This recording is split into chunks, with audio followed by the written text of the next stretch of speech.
I'll just start by introducing this meeting. We are very happy to have two comrades from all the way from Ireland and Poland, even further away.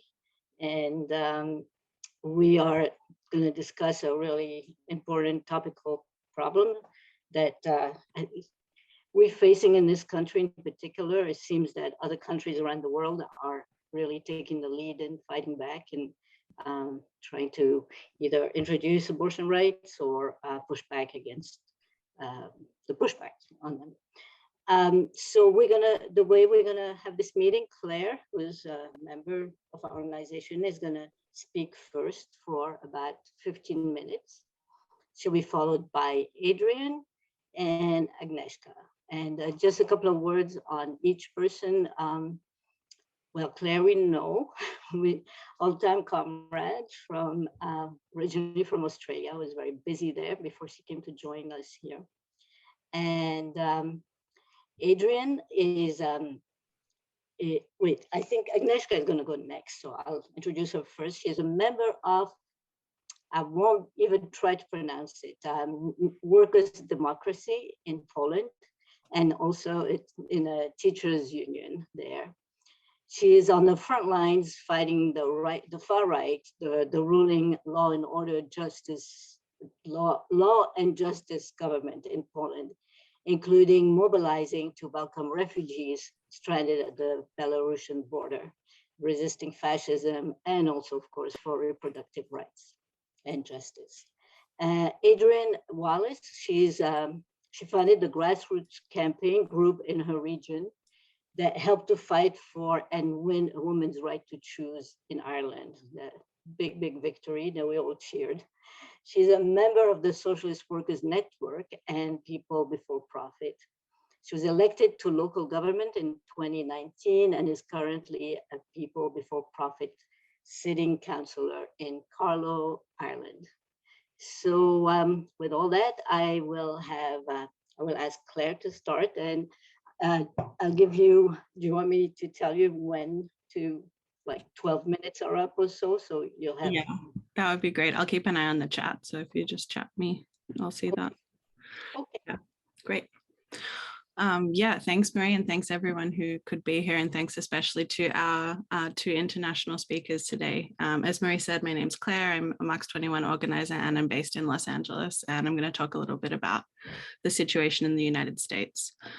So as people know, a real flashpoint for attacks on abortion has been Senate Bill 8, SB 8 in Texas, otherwise known as the heartbeat law, which prohibits abortion after 6 weeks into a pregnancy, which is earlier than most people know that they're pregnant. And it's also earlier than when 85 to 90% of all abortions are carried out.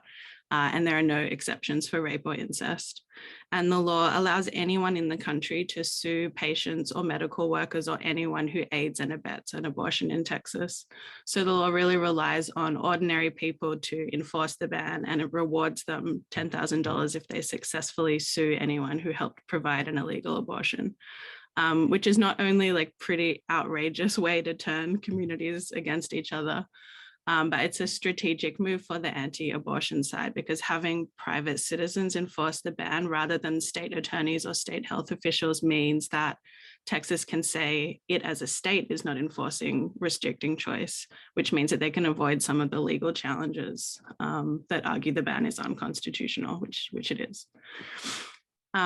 Texas has gotten a lot of media coverage, but Ohio, Oklahoma, Florida, Indiana, and other states are trying to pass very similar bans. In fact, in this year alone, 106 pieces of restrictive legislation have been enacted across 19 states, which means that 2020 is the worst year for anti-abortion legislation in a decade. And next month, the Supreme Court is going to discuss the Mississippi law that bans abortion after 15 weeks. And the conservative majority on the court will have a direct opportunity there to reconsider Roe v. Wade, which, as people know, is the 1973 case that federally protects abortion. If the court upholds the Mississippi ban, the decision will effectively end Roe. And 12 states also have these things called trigger laws, which means that They have bans on abortions that currently can't be implemented because of Roe, but they would immediately go into effect if it was overturned. And this is on top of the fact that it's already difficult, if not impossible, to access an abortion in many states already. So Mississippi is among 5 states that have 1 abortion clinic left in their borders. And across the South and the Midwest, clinics have to jump through all of these administrative hoops to stay open. There are mandatory waiting periods where you have to visit and then wait a certain amount of time and then visit again to the clinic to get your abortion. There are parental consent clauses for underage people. You can't pay with insurance in a lot of places, and people are forced to see ultrasounds and undergo all this anti-abortion counseling to try and sway their decision. So that's the situation already with Roe still intact. And today, most of the movement kind of talks about Roe in quite a legalistic, top-down way, like how do we do this maneuver in this court to protect this one scrap of pro-choice legislation? How do we elect this Democrat in this district, and so on. And that was kind of very apparent at the women's marches last month that were called in response to the Texas abortion ban. So in New York, someone needs to mute.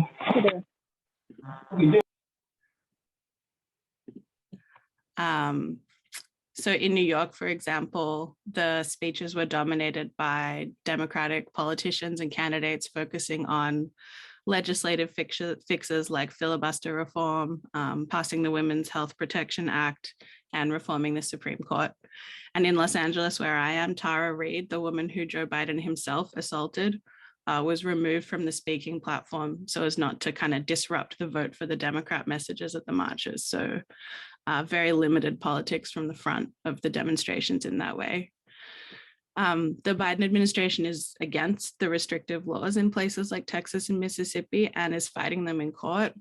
Democratic states like California are preparing to become kind of abortion destinations for people who are denied care in anti-choice states. But it needs to be said that the Democrats are the most unreliable and fair weather friends when it comes to abortion. So Biden himself originally opposed Roe. Until the most recent election, he defended and voted throughout his career to prohibit federal funding for abortions through Medicaid, just like most other Democrats have voted for that amendment. And this specifically harms the poorest women in society. So 1/3 of Black women in the US are enrolled in Medicaid. And Black women are between 3 and 5 times more likely to die during pregnancy than white women, but they haven't been able to freely access abortions because of the Democrats. And before Biden, Obama ceded abortion provisions in the Affordable Care Act, meaning that states can have insurance companies refuse to cover abortions. And like, this is the thing about restrictions. Wealthy women are always going to be able to find an abortion when they want or need one. You can always pay enough money to get that. But poor, working class, migrants, women of color, trans men all suffer from the restrictions. And for the Democrats, protecting abortion isn't a red line or a principle, it's a bargaining chip to trade with the Republicans. So, I mean, I think the Democrats have proven themselves to be pretty untrustworthy on abortion, but popular opinion and movements for reproductive justice have pushed Biden to back Roe and retreat kind of from the Hyde Amendment, the legislation that restricts the federal funds on abortions. But, you know, I was combing through opinion pieces the last few days, and so many of them offer up strategies like, let's try and flood the state legislatures with Democratic pro-choice candidates. And this is essentially the mainstream argument in the DSA, the Democratic Socialists of America, as well. So devote all our resources to electing enough progressive Democrats to implement the policy we support, but without any mechanisms to hold those elected Democrats accountable. And what's missing from that argument so much of the time is the need for a movement that can raise demands, shift popular opinion, and force whoever is in elected power to do what we want and do what we demand. And, you know, people forget sometimes that Roe was won under Nixon, a notoriously conservative Republican president, but it was also won with a majority conservative Supreme Court, just like we have today. And what was decisive in 73 was a mass movement for abortion on the back of the radicalization of the 60s. The Supreme Court isn't a democratic institution. It doesn't have constituents to worry about. It's an unelected body with life terms, but it does care about its legitimacy, like in the eyes of the public. And when the Supreme Court started its most recent session last month, a Gallup poll found that approval ratings were down to 40%, which is the lowest it's ever been since they started counting. And even just a year ago, it was at 66%. And even Kavanaugh, one of the most vile criminals on the Supreme Court, has publicly stated that he's concerned about maintaining the body's public legitimacy. And, you know, most people support Roe. Depending on how you count the polls, between 60 and 75% of people support upholding Roe v. Wade, with only 27% in favor of fully overturning it. So there's already a pro-choice majority in the country that can be mobilized to fight for abortion and that can win some concessions from the people in power. But, you know, the marchers whose only strategic message is to vote for the Democrats are not going to be capable of building a movement out of that sentiment. And we need a socialist pole inside that movement that can raise, you know, more radical arguments. And most of all, we need democratic, small d, democratic organizing spaces where we can start to discuss demands, messaging, speakers, all of that kind of stuff. Those things are all closed off to the nonprofits and not accessible to most people. So kind of in recognition of some of the limits of the current movement, the DSA's Socialist Feminist Caucus issued a statement calling on people not to join the Women's March last month and stating that they would not join the Women's March because they didn't want to be associated with what they call a majority white march that fails to take up questions of race and class in the abortion discussion. And they didn't want to be part of a march that takes no position against capitalism. And you know, I think that critique of the Women's March is like mostly correct, and I'm very sympathetic to it. But the strategic decision to boycott the march, I really disagree with. And we've had some discussion about that within Marx 21, because this is the thing about mass movements, right? They have all kinds of politics in them, from revolutionary to like actually pretty conservative on the other end. But the crowds at these marches were often more radical than the people who called them. Firstly, there's a more radical crowd who attends, and you never get to meet the people who are undecided or, you know, who are in the middle or pulled by mainstream ideas if you don't meet them at those demos. And if we're serious about building an anti-capitalist pole in the abortion movement, that means not just marching with socialists who already agree with us, but fighting to win people over, the people in the middle. So right now we're in a very defensive position trying to hold on to Roe, but as socialists, we have kind of much higher standards and much higher sights than this. You know, we believe that abortion should have no political limitations at all. Getting an abortion, a medical abortion, for example, should be as straightforward as getting a Tylenol. Getting a surgical abortion should be as simple as accessing any other basic medical treatment like a pap smear or a breast exam, which granted in the United States is also not that simple to access right now. We believe that abortion should be free of cost to all. And by that, we don't just mean covered by the Affordable Care Act. We mean like free of cost to the public under a universal healthcare plan. And it should be available without apology, without explanation, or without having to justify, you know, why we might make that choice. Because as long as humans have existed and procreated, we've sought to control our reproductive health. It's a basic human necessity to have the right to decide what happens to your body. And unless and until we have those provisions, we can't really speak of gender equality, let alone women's liberation.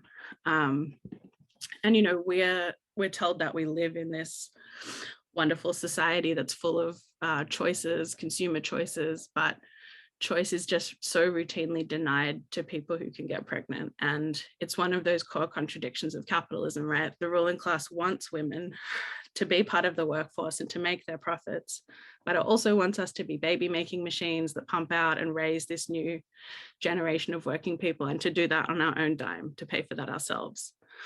And it's really only by getting rid of capitalism altogether that we can stop living in those crosshairs. And, you know, not everyone in the abortion marches will agree with us about this, but these are the ideas that we have to start to fight for inside and alongside the wider movement. And the last thing I'll just say is that we have a lot to learn, I think, from our sister organizations around the world about how to wage that struggle in the here and now. You know, in Argentina, in Mexico, in Spain, in Poland and Ireland, where we have speakers from today, organizers, I think, are showing us how to repeal anti-abortion laws by building mass movements in the streets.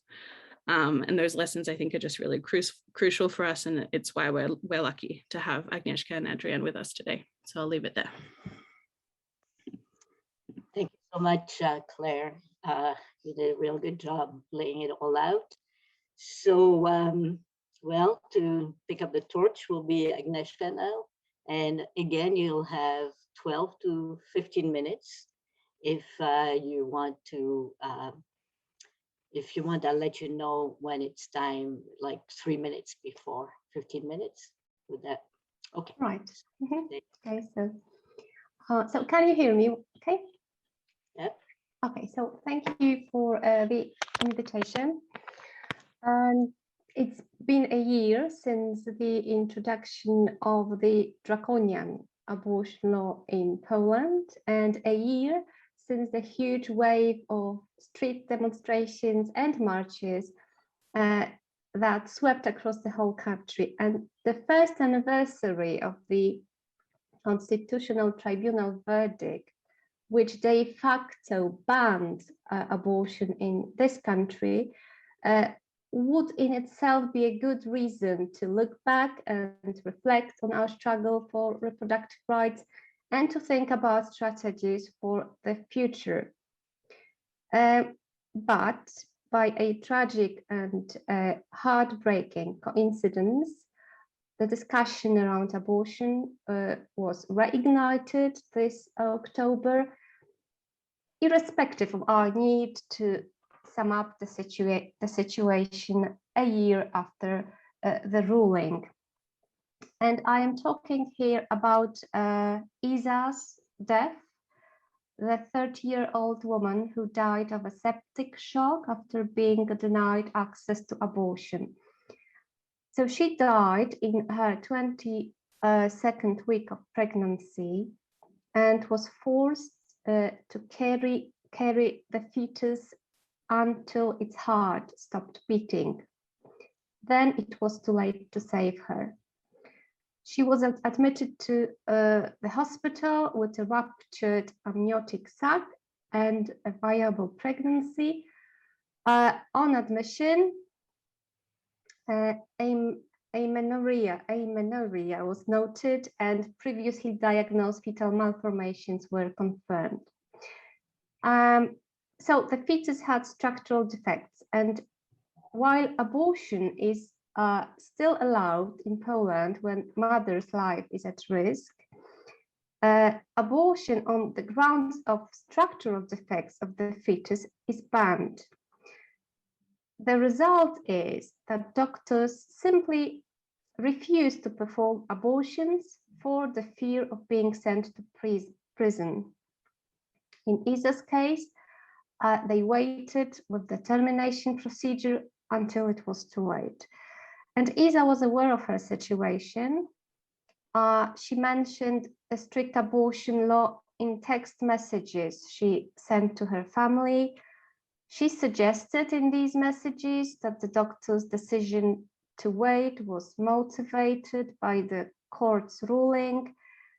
And Iza's family stated that during her stay in the hospital, in the messages she sent to family members, she reported that according to the information given to her by the doctors, they adopted a wait and see attitude. Well, she related the current laws restricting the possibility of legal abortion, yes, with this attitude.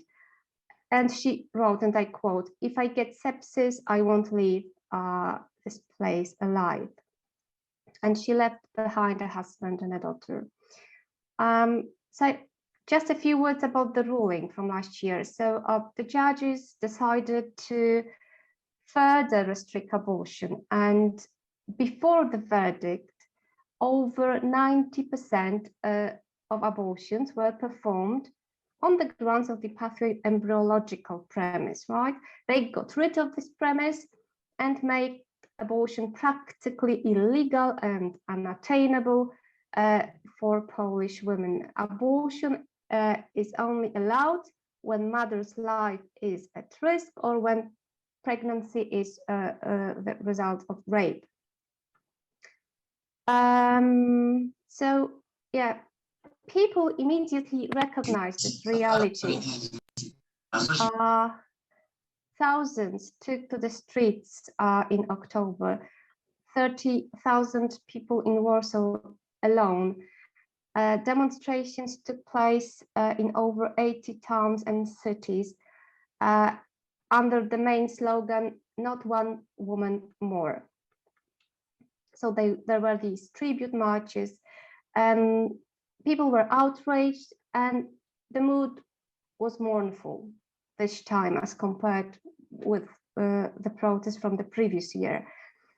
And the outrage was further intensified by the arrogant reactions from the ruling party representatives, downplaying the tribunal's verdict's role in the death of the young woman.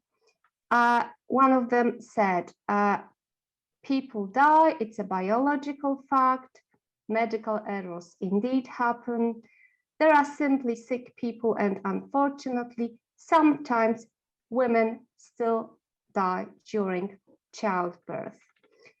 Yeah, but you know, such wicked narratives are part of a bigger picture, a picture of which we socialists are aware, acutely aware, that abortion is in fact a class issue.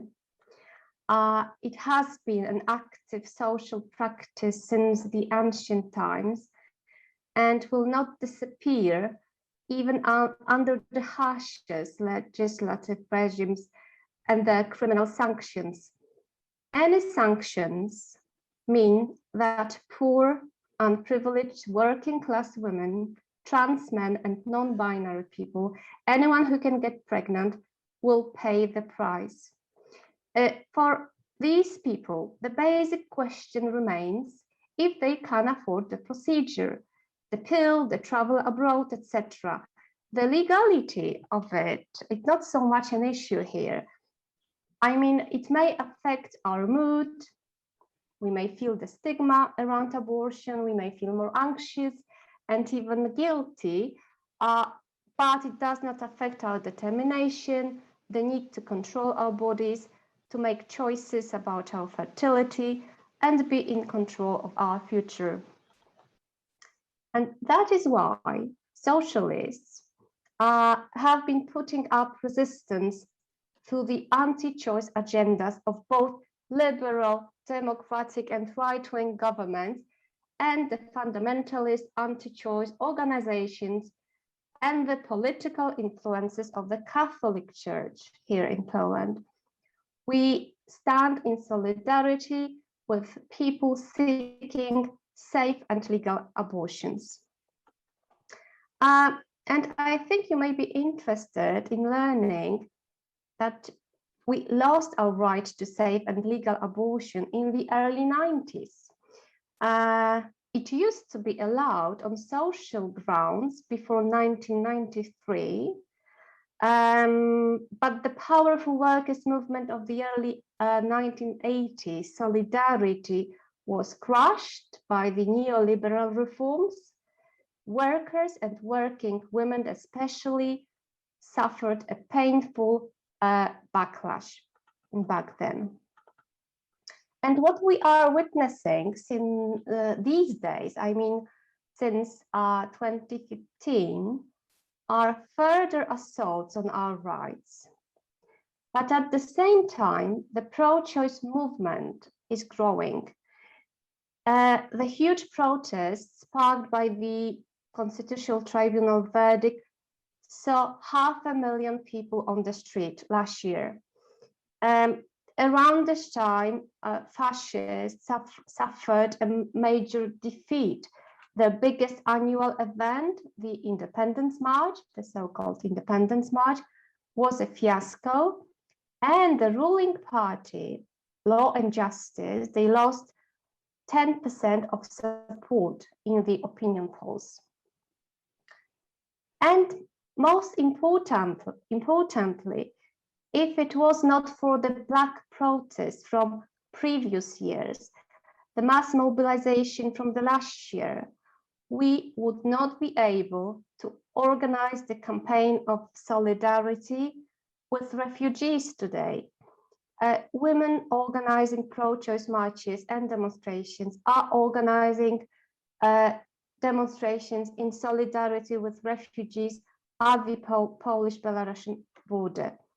So the militancy of the pro-abortion protest has been safeguarded by activists, and it has a major role to play in the current political context.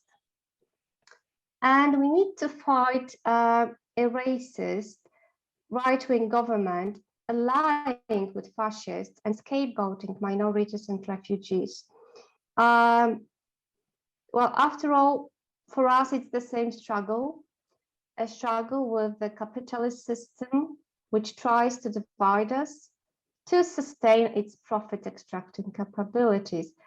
And that is why solidarity of workers around the whole world is so crucial. And well, there's nothing to lose but our chains. And I guess I'll stop here. Thank you.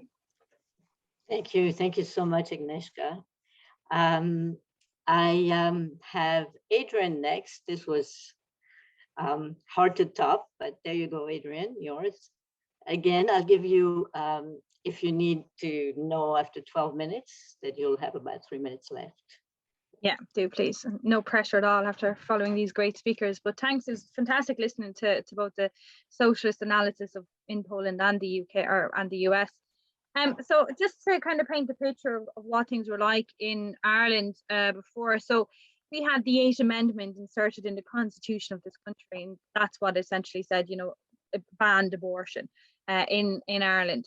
So to challenge that, we needed to have a referendum, you know, so it came down to having a popular vote, but even trying to get to the stage of a referendum was a fight, never mind actually winning it successfully. But I suppose there was a kind of number of flashpoints that really changed the consciousness in this country. And I think it's Savita Halipanava, a very similar case to how Agnieszka said as well during her talk, where she was miscarrying and she started to go into sepsis. And so the family were originally, herself and her husband were originally from India. And so in the hospital, it was quite clear her life was in danger. And she was asked, they were both asking for an abortion to save her life. And she was told, you know, this is a Catholic country. And was denied an abortion and ultimately died. So that really was a kind of a wake-up call to a lot of people in this country. Now, a kind of case perhaps less well known, but a lot more atrocious was Miss Y, is what she's referred to. She was an asylum seeker. So she came to Ireland in 2014 after being brutally raped and beaten in her home country. She found out she was pregnant here, so she was in we have a system of direct provision, which is a dreadfully racist system that the government here do. So anyone seeking asylum come to Ireland and you can end up sharing a room for someone with 20 years, 10 years, 5 years, with €20 a week while they process your asylum application, you know. So it's just, it's meant to deter anyone from coming over here, and obviously it's happening to fight it. But she was in that system, so she was locked in with different support sectors and, you know, people who are meant to support her. Consistently, she said, you know, I do not want this child. I am suicidal. I will kill myself if I'm forced to have this baby. She was denied an abortion. She ended up actually traveling to the UK herself, traveled to the UK. The authorities there actually detained her, stopped her going about her business, dragged her back to Ireland. And what they did is essentially institutionalized her, detained her within a hospital, force-fed her, hydrated her through an IV, and essentially did a C-section on her and forced her to give birth, you know, under these circumstances. I mean, this is 2014, but it sounds like medieval times, you know. So that's what was happening in this country. And although in the south we needed a referendum, the north of Ireland is obviously still tied to the UK. So up there then, what was happening is that they were prosecuting women who might be taking abortion pills and actively bringing people to court. Sorry, I have tea coming in here. So actively bringing women to court and challenging them for actually just trying to have bodily autonomy. So how we built this movement really came down to a number of elements, but the first and the most important one was grassroots activism. It was every week being out on street stalls with our literature, talking to people about the 8th Amendment, what it was. And a lot of people, although abortion was just so common, was very much unspoken here. So a lot of time people would come up, it's like, oh, what's the 8th Amendment? And you'd say, oh, the ban on abortion. And you'd see people gauge the reaction. But from there, then we started to build, get people to sign petitions, building networks. Then we're having public meetings in major cities and major towns. And something I really noticed was that sometimes at these stalls, women will come up to you and they'd almost whisper, like, I had an abortion, but that shame and that stigma was very much surrounding them. After that, then, it was at these public meetings, people started to get louder. We talked about our experience and that shared oppression. And then it really erupted in this massive roar in the face of a mass movement that really shook the foundations of conservative Ireland. And I think it really reminds me of something, although oppression is felt individually, it can only be challenged collectively. And I think that's exactly what happened here in Ireland. At the same time then that we had, people within their trade unions passing motions, recognizing that this was a workers' issue, producing literature, joining the marches and kind of building that front that was definitely needed to challenge conservative Ireland and conservative government. Now, unfortunately, the trade union movement in Ireland has been kind of hollowed out, and that it's kind of a reformist left-wing element too. They were pushed into moving, but they're pushed in by their grassroots, by their rank and file, putting forward motions, arguing at their conferences and their AGMs to take up this issue and how it affects working women in particular.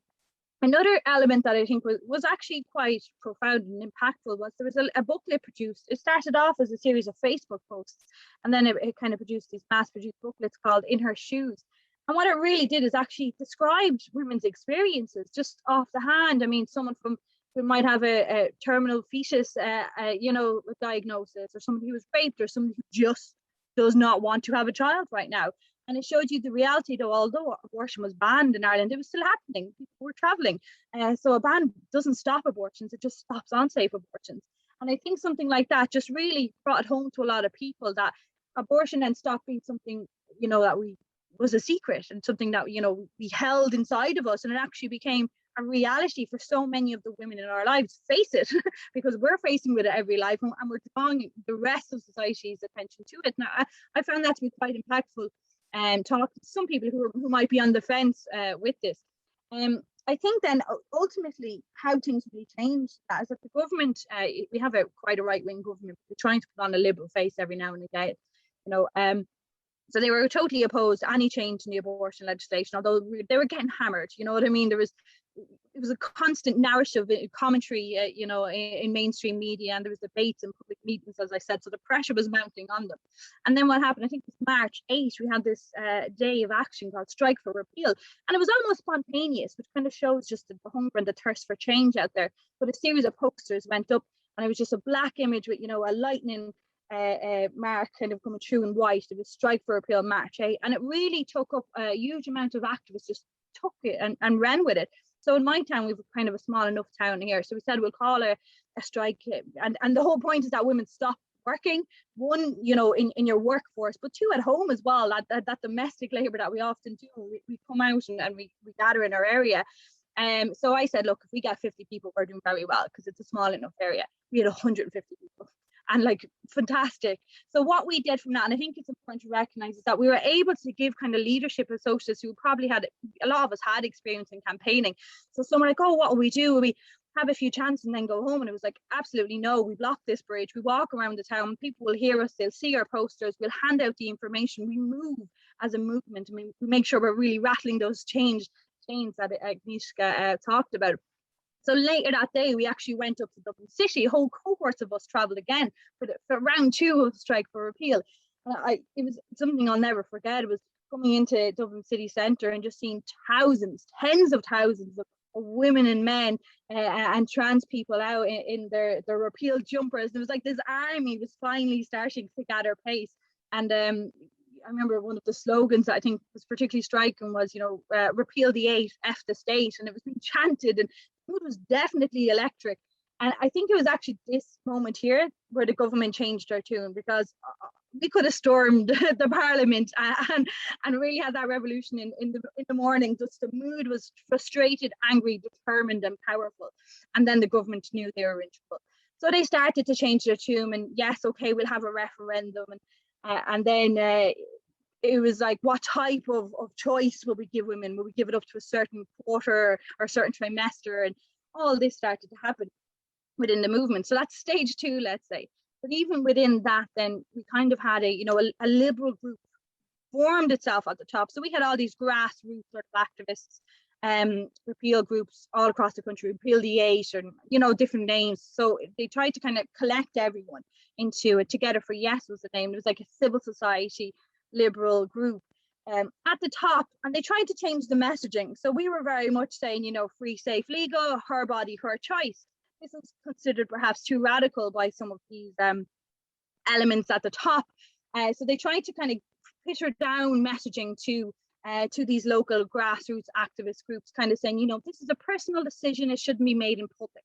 So taking away the politics a little bit and just trying to make it more amenable to wider society is what they felt they were doing. But I think because socialists were so well embedded within the movement that we just said, no, this is nonsense. Free, safe, legal, these are our bodies and this is absolutely your choice. And we made those demands quite loudly and quite proudly. And actually, you start to see that wider society reflected that radical nature, and that we said, my body, my choice. And that's the message that really kind of picked up. So even although we'd gotten to this juncture where we were challenging the government and the referendum was happening, we started to see different elements crop up. And then I suppose us as socialists worked, I think, fairly well as a cohesive cadre to really make sure our demands weren't watered down by any stretch of the imagination.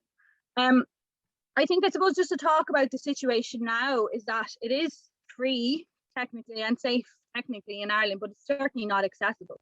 We still have huge barriers. So I'm in 2 counties. Carlow, Kilkenny would be the one voting area. So if I was to try and get an abortion in the morning, I would have to travel like an hour and a half out to a small village. It's the only GP that is actually offering access to abortion. So if you drive, that's handy, but if you don't drive, there's no bus.